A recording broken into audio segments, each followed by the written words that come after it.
So guys, তো finally দেখতে পাচ্ছ যে এখানে আমাদের রিচুয়ালস হচ্ছে বরের বরণের, এবং তারপর সঙ্গে সঙ্গে এক এক করে রিচুয়ালস হবে।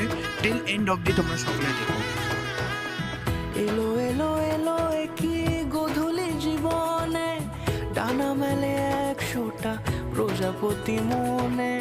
চাওয়া পাওয়া ছিল যত এতদিন ধরে, পেল সবই পূর্ণতা বিবাহ বাসরে।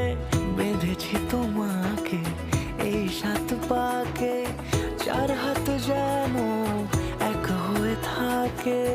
কোনেরই তো সাজে অন্তরে আজে, আনলে তুমি ভালোবাসা যে। ও শুভ শুভ